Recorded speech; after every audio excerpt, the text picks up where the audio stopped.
Bonjour et bienvenue à tous. Health Rising Star, les étoiles montantes en médecine. Aujourd'hui, nous recevons parmi nous une étoile montante de la médecine. Il est résident en médecine du travail. Il est natif de Thiers, dans la commune de Dapéro. Il a fait le diocèse de Thiers où il a eu son BPC et ensuite il a poursuivi ses études du second cycle au lycée Combéolé de Signaré, où il a eu son bac et il a décidé de s'orienter dans les études médicales. Il a été à l'université Joseph Kizerbo où il a fait ses études en médecine. Actuellement, il a eu le concours pour la spécialisation en médecine du travail. Son nom, Gabriel Nestor. Ce n'est pas tout. Ce n'est pas tout. Il est auteur, écrivain, auteur de 2 romans. Donc, le premier roman, c'est le prix de la conscience. Et le deuxième roman, c'est la hantise de l'ignorance. Bienvenue, Nestor. Merci. Ça nous fait vraiment plaisir de vous recevoir parmi nous aujourd'hui. Et ça, c'est un vrai honneur pour nous parce que, bon, on voit qu'actuellement, c'est pas vraiment facile avec vos occupations, surtout avec les cours, les stages et tout. Voilà. Donc, c'est sûrement pour qu'on échange, voilà, afin que vous puissiez inspirer beaucoup de jeunes. Donc, pour ça, on va vous poser quelques questions et on va vous demander de nous apporter des éléments de réponse, voilà, pour que ceux qui vous écoutent puissent en inspirer. Donc, la première question que nous avons à vous poser, que vous avez réussi brillamment au bac et vous avez décidé de faire la médecine et pas autre chose. Pourquoi? Ok, avant tout propos, permettez-moi de vous dire merci pour cette invitation et je souhaite que cet entretien puisse apporter un plus dans la vie de tout un chacun. Et pour revenir à votre question, pourquoi la médecine? Et il faut d'abord dire, quand on prend les besoins fondamentaux de l'être humain, il y a le besoin d'être utile. Il y a le besoin d'être utile à autrui. Donc, chacun cherche la profession où il pourra être utile aux autres. Et moi, je pense qu'avec la médecine, je pourrais être utile à mes proches. Et aussi, quand j'étais tout petit, je ne manquais pas d'avoir des plaies. À chaque fois, le papa m'amenait au dispensaire pour les pansements. Donc, le gars qui me faisait les pansements m'a beaucoup marqué. Donc, moi, il a un peu contribué aussi, voilà, à nourrir ma vocation pour la médecine. Ok. Merci beaucoup. Et comme vous l'avez entendu, le besoin d'être utile à la communauté et surtout, il s'est inspiré des agents de santé, voilà, qu'il a rencontré quand il était petit. Et ça n'en manque pas trop. Et parmi ceux qui font la médecine, nous avons eu beaucoup de témoignages de ces gens. Et merci beaucoup pour votre réponse. Donc, maintenant, la deuxième question que nous voulons vous poser, c'est la médecine avant et la médecine après. Est-ce qu'avant de venir à la médecine, vous avez une vision de la médecine? Maintenant que vous y êtes, est-ce que c'est la même vision que vous avez de la médecine? Ou bien votre vision de la médecine a changé? Ok, merci beaucoup pour cette question. J'allais dire que ma vision avant de venir à la fac de médecine et pendant la fac de médecine et de nos jours, je peux dire que il y a eu un changement. Voilà, ce n'est plus la même vision. Si je prends même l'exemple de la spécialisation, en venant à la médecine, j'avais pour option la chirurgie comme spécialité. Et à partir de la 4e année, c'est la réanimation qui faisait son temps dans mes soirs. Et voilà, maintenant, je suis en médecine du travail pour dire que ma vision au départ et maintenant, ce n'est pas la même. D'accord. De la chirurgie à la réanimation et de la réanimation à médecine du travail. Oui, c'est ça. Qu'est-ce qui a changé? C'est surtout, comme au début, le besoin d'être utile. Il faut chercher effectivement la spécialité que tu penses que là-bas, tu pourras vraiment être utile, voilà, à tes semblables. C'est surtout le besoin d'être utile à mes proches qui m'a conduit en médecine du travail. D'accord. Merci beaucoup. Comme vous l'avez entendu, et le besoin d'être utile à la société. Et pour être utile à la société, il faut être là où tu t'y plais. Et au cours des années d'études en médecine, la vision change et là, il a embrassé la spécialité où il sent qu'il aura le cœur nettement occupé pour vaquer à cette vocation. Maintenant, la prochaine question que nous avons à vous poser, est-ce qu'aujourd'hui Nestor regrette la médecine? Regretter d'avoir opté pour la médecine, je ne pense pas. Je ne pense pas que je regrette parce que avec mes connaissances en médecine, cela me permet de me prendre soin en matière de la santé. Et aussi, je pense que voilà, il y a des proches, souvent des inconnus qui me contactent pour parler des situations en rapport avec la santé. Donc, je pense que si je n'avais pas opté pour la médecine, ces gens-là n'allaient pas venir vers moi. Donc, je ne regrette pas d'avoir opté pour la médecine. D'accord. Donc, avec la médecine, vous sentez que dans la communauté, voilà, même si vous ne faites pas, coupez. Hein? Continuez. Ok, donc on voit qu'avec la médecine, vous êtes utile à votre communauté parce que vous arrivez à procurer des conseils à tous ceux qui vous contactent, notamment les membres de la famille et tout. Et pour ça, vous ne regrettez pas d'avoir embrassé ces métiers. Merci beaucoup. Maintenant, on voit que vous êtes également auteur, écrivain, et vous avez écrit votre premier roman en 2023, le second en 2024. Donc, avec toutes ces tensions de cours, comment vous organisez pour les cours, les stages, les évaluations et votre passion qui est l'écriture? Ok, merci beaucoup pour la question. Il faut dire que cette question de concilier les études, les stages et l'écriture, c'est une question que j'essaie de résoudre chaque fois. Mais il faut seulement être autodiscipliné. Il faut cultiver l'autodiscipline. Si on est autodiscipliné, je pense que tout peut aller ensemble. Voilà, si je prends mon exemple, je fais le stage le matin et le soir à l'amphithéâtre. Et quand je descends, je donnais aussi des cours à domicile.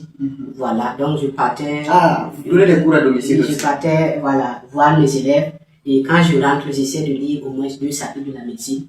Et quand je termine, je prends un petit temps de relaxation. Et après, j'essaie d'écrire au moins une passe avant de dormir. Voilà, donc c'est une tâche que je me suis donnée. Voilà, et je faisais tout. Donc pratiquement pas de distraction. Bon, les distractions, oui, mais pas trop. Okay. Donc, comme vous l'avez très bien entendu, il a parlé de la discipline, mais moi je pense que la discipline, elle n'est pas suffisante. La discipline, le travail acharné et la consistance. Parce qu'il faut faire régulièrement ce que vous avez à faire. Et vous l'avez bien entendu, et la discipline, le travail, la consistance. Donc vraiment merci beaucoup pour cet éclaircissement parce que bon, et beaucoup pensent qu'il est difficile de concilier la médecine et autre chose. Et lui, il est la preuve vivante parce qu'il est étudiant en médecine, il donne des cours à domicile, il est auteur, écrivain, auteur de 2 romans. Donc ça, il faut vraiment de la discipline et du travail. Et merci beaucoup pour cette réponse. Maintenant, on veut savoir, est-ce que Nestor a déjà repris une année? Reprendre une année? Non, je n'ai pas repris une année durant mon cursus en médecine générale. Wow. Mais il faut dire que j'ai une fois repris un module. Donc la session. Voilà, la session. Voilà, en 5e année, j'ai repris le module de neurosciences, neurologie, psychiatrie et neurochirurgie. Et il faut dire que à ce moment, voilà, mon premier roman venait de paraître. Et c'était aussi, voilà, dans l'émotion de pouvoir parcourir pour la promotion. Donc bon, ça a apporté un coup, voilà, au niveau, voilà, de la médecine. Mais je pense que la session a donné et je me suis rattrapé. Ah, d'accord. Donc, comme vous l'avez entendu, même les grandes personnes reçoivent des coups il tombe parfois, mais l'essentiel c'est de se relever. Et c'est ce qu'il a fait. Donc bon, il a été en session, c'est quand même commun pour tous les étudiants en médecine, en faculté, en sciences de la santé. Bon, ça arrive, hein, et c'est très fréquent. Ok, merci pour ces témoignages. Et maintenant, la question suivante, ce qu'on aimerait savoir, c'est lors de vos stages hospitaliers, qu'est-ce qui vous a fasciné? Ok, merci beaucoup pour cette question. Et lors de mes stages hospitaliers, ce qui m'a beaucoup fasciné, c'est la qualité de nos maîtres et aussi leur rigueur. C'est surtout ces deux points qui m'ont beaucoup fasciné.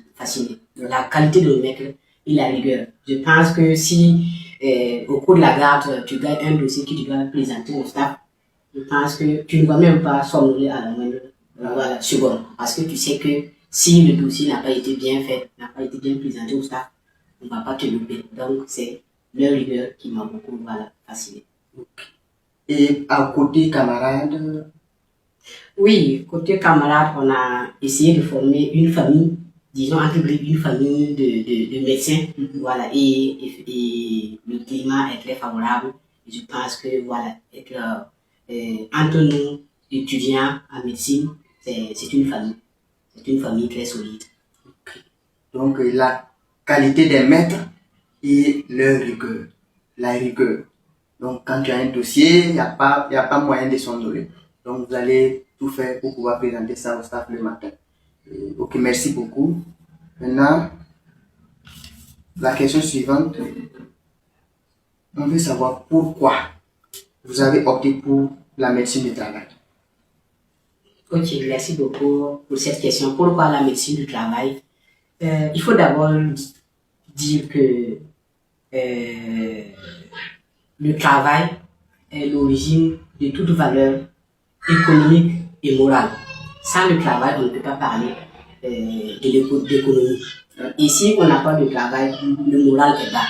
Donc le travail est à l'origine de toute valeur économique et morale. Malheureusement, le même travail comporte des risques qui peuvent être mortels. Donc il y a lieu de prévenir, de veiller à la santé des travailleurs. C'est surtout cela qui m'a conduit à médecine du travail pour pouvoir essayer de prévenir les risques d'accidents et des maladies professionnelles et aussi de veiller à ce que le travailleur soit travaille dans un environnement sûr et salubre. D'accord. Merci beaucoup pour cette brillante réponse. Et donc la question suivante, on voit que vous avez rédigé votre premier roman en 2023, Le prix de la conscience. C'était quoi la motivation pour ce roman? Ok. Pour ce qui m'a motivé à écrire ce roman intitulé Le prix de la conscience, c'est que il y a en 2022, il y a eu un phénomène dans le milieu scolaire, l'abandon scolaire. C'est constaté que les élèves abandonnaient les bancs à 15 ans, 16 ans pour se retrouver dans les sites miniers ou dans le jardinage. Donc je me suis dit pourquoi ne pas contribuer modestement à éveiller la conscience en milieu scolaire. Donc au départ, le titre du roman était Le prix de la conscience en milieu scolaire. Mais après une question de marketing, on a coupé en milieu scolaire et nous voilà un roman intitulé Le prix de la conscience. Le prix de la conscience. D'accord. Comme vous l'avez entendu, Nestor Gagré, il est étudiant en médecine. Il est résident en médecine du travail et il s'imprègne des réalités de la société. Et c'est dans ce cadre-là qu'il a fait sortir le roman Le prix de la conscience. Maintenant, où est-ce qu'on peut trouver ce roman? Le prix de la conscience, actuellement, on est en train de rééditer. Voilà. Donc, depuis le mois d'août, j'ai suggéré à ce qu'on arrête la production pour pouvoir, reprendre le travail. D'accord. Dans votre deuxième roman, La hantise de l'ignorance. Bon, moi, quand je lisais le roman, je sens que vous êtes vraiment inspiré de votre expérience en milieu hospitalier, parce que ça relève vraiment le conflit entre médecine traditionnelle et la modernité. Maintenant, on veut savoir c'était quoi la motivation qui a valu à l'écriture de ce roman. D'accord. Ok, merci beaucoup. Comme vous l'avez si bien dit, ce recueil de nouvelles a été écrit en s'inspirant, voilà, des réalités dans nos hôpitaux. Voilà, surtout, c'est ce qui m'a motivé à écrire ce recueil de nouvelles.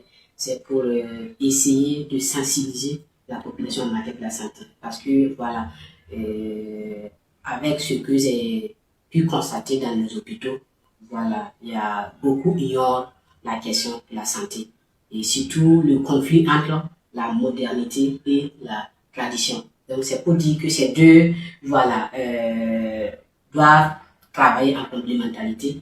Voilà. Donc c'est pas pour ignorer les prouesses de la médecine traditionnelle, mais c'est pour dire que ces deux doivent travailler, voilà, de façon complémentaire. Donc c'est aussi ma modeste contribution pour sensibiliser la population en matière de la santé. D'accord. Merci beaucoup. Donc, vous l'avez bien entendu, et le roman, ce n'est pas pour accuser X ou Y, mais pour dire que si vous êtes de la modernité, vous devez jeter un coup d'œil pour voir ce qu'il y a dans la tradition. Et si vous êtes dans la tradition, vous devez également jeter un coup d'œil pour voir ce qu'il y a dans la modernité. Et dans ce cas, on peut faire une synthèse et trouver le juste milieu pour le bien de nos malades. Merci beaucoup, Nestor. Et où est-ce qu'on peut avoir ces romans? Il faut dire que ce recueil de nouvelles est disponible à la librairie de l'université. L'université Joseph Kizerbo. Et aussi, il est disponible sur l'éditeur, à Éveil Libre. Éveil Libre. Ça, c'est où? Éveil Libre, le siège est à la zone 1. Zone 1. Oui, à la zone 1. Et avec moi-même aussi. Ok. Maintenant, notre prochaine question, on veut savoir la médecine et la vie sociale. Comment Nestor Gadré arrive à associer les deux? Ok, merci beaucoup pour la question. Je peux dire que la médecine se porte bien et la vie sociale aussi se porte très bien. Wow. Parce que si je prends l'exemple, on a une association des jeunes, voilà, du village, dont je fais partie, des membres du bureau. Et aussi au niveau de la commune, il y a une association aussi qui travaille à l'émergence de la commune. Donc, je fais partie aussi, et étant membre du bureau, donc j'essaie de ne pas laisser de côté la vie sociale. J'essaie de concilier la vie sociale et la médecine. Wow. Donc ça, c'est très bien à entendre, parce qu'on peut dire que vous êtes vraiment à votre place en médecine du travail, parce que c'est notamment être en contact avec la communauté pour la promotion de la santé. Et si vous participez déjà à ces choses-là, on peut dire que vraiment vous êtes à votre place. Merci beaucoup. Maintenant, il y a des jeunes qui nous suivent actuellement, qui sont en médecine et qui désirent un jour suivre les traces de Nestor Gadré, qui désirent un jour faire la médecine et l'art, qui est votre passion également. Quel conseil vous avez à les donner? Ok, merci beaucoup. S'il y a des étudiants en médecine qui veulent opter pour la littérature, d'abord c'est de les féliciter. Voilà. Et qu'est-ce que je vais dire? C'est de les faire comprendre qu'une pensée ne va habiter dans leur tête sans payer le loyer. Si à Ouagadougou, tu n'es pas sur tes parents, à la fin du mois, tu dois payer le loyer. Donc, si aussi tu penses à faire quelque chose, c'est que cette chose-là a pris une place dans votre cerveau. Donc, il faut que cette pensée paye le loyer. Sinon, peut-être que la place que la pensée occupe t'aurait permis de réviser le cycle de Krebs. Voilà. Donc, c'est pour dire que dès que vous avez l'idée, une pensée à faire quelque chose, il ne faut pas hésiter. Il faut aller à fond. Il faut aller à fond. Et aussi, c'est de les inviter à lire beaucoup. Il faut lire beaucoup. Si, après l'entretien, si vous me donnez 10 000 francs, en rentrant à la maison, je vais payer un livre pour pouvoir lire. Donc, c'est pour dire qu'il faut lire beaucoup. Parce qu'un écrivain, c'est avant tout un grand lecteur. Voilà. Après avoir réglé cette question de lecture, il faut se faire former. Voilà. Et moi, j'ai eu à faire 4 formation en technique d'écriture. Et s'il y a encore d'autres sessions, je vais encore participer. Donc, c'est lire beaucoup et faire des formations en technique d'écriture. Et voilà, votre projet verra le jour. D'accord. Merci beaucoup. Donc, aucune pensée ne doit habiter dans votre tête sans avoir à payer le loyer. Donc, si vous avez une pensée, faites-la concrétiser et elle va payer le loyer. Donc, c'est ce que Nestor a fait. Dans sa tête, il y avait la hantise de l'ignorance qui était en location. Il l'a concrétisé et aujourd'hui, ça se vend en des centaines d'exemplaires à travers le pays et même à l'extérieur. Merci beaucoup pour cette brillante réponse. Maintenant, la question suivante est, on sait qu'actuellement, à travers le pays, voilà, dans la commune de Dapelgo, d'où vous êtes d'origine, et partout à travers le pays, il y a des élèves et des parents qui rêvent un jour de voir leur enfant embrasser la médecine. Qu'est-ce que vous avez à leur dire comme conseil? D'accord. Comme conseil, avant tout, je les félicite. Voilà, félicitations si vous avez déjà à l'esprit d'opter pour la médecine après le baccalauréat. Voilà. Ensuite, c'est de les inviter à saluer du courage, de la persévérance et l'esprit du sacrifice. Donc, je pense que si ces trois sont réunis, voilà, il n'y a pas de question. Voilà, ils vont réussir brillamment leurs études en médecine. Voilà. Et enfin, c'est de les inviter à être en contact avec un déjà qui fait la médecine ou bien qui est médecin. Là, ça va beaucoup faciliter voilà, les informations pour que, avant d'atterrir à l'université, il faut au moins voilà, avoir certaines notions comment la fac de médecine fonctionne. Je pense que c'est un plus à gagner. D'accord. Merci beaucoup. Donc, à tous les jeunes qui rêvent un jour d'embrasser la médecine, si vous êtes toujours au lycée, il faut être prêt pour l'esprit des sacrifices. Ça, c'est le 1. Et deuxièmement, il faut être en contact avec les aînés pour savoir comment la faculté de médecine fonctionne. Parce qu'il y a des réformes qui arrivent à tout moment et peut-être que les informations que vous aviez avant, au moment où vous arrivez à l'université, ces informations ne sont plus à jour. Merci beaucoup, Nestor. Maintenant, on va vous demander de nous dire votre mot de fin. Ok. Comme mot de fin, c'est une satisfaction pour moi. Merci pour l'honneur, merci pour la considération. Et je souhaite que cette initiative puisse aller voilà, au-delà de vos attentes. C'est une merci. Merci. Voilà. Ok, vraiment merci beaucoup à vous, Gabriel Nestor. Et bon, ça nous même on aurait aimé prolonger la discussion, mais bon, les mots aussi disent que au sein de nos mains, l'autre plaignait là. Donc, ce qui veut dire que même si cultiver c'est tout, allons-y à la maison pour aller se reposer, ça aussi c'est bon. Voilà, donc il est auteur, écrivain et auteur de 2 romans, à savoir La hantise de l'ignorance et Le prix de la conscience. Donc, pour tous ceux qui désirent avoir des exemplaires de son roman, voilà, vous pouvez contacter le 75, le 42, le 02, le 26. Vous pouvez également contacter le 71, le 55, le 45 et le 49.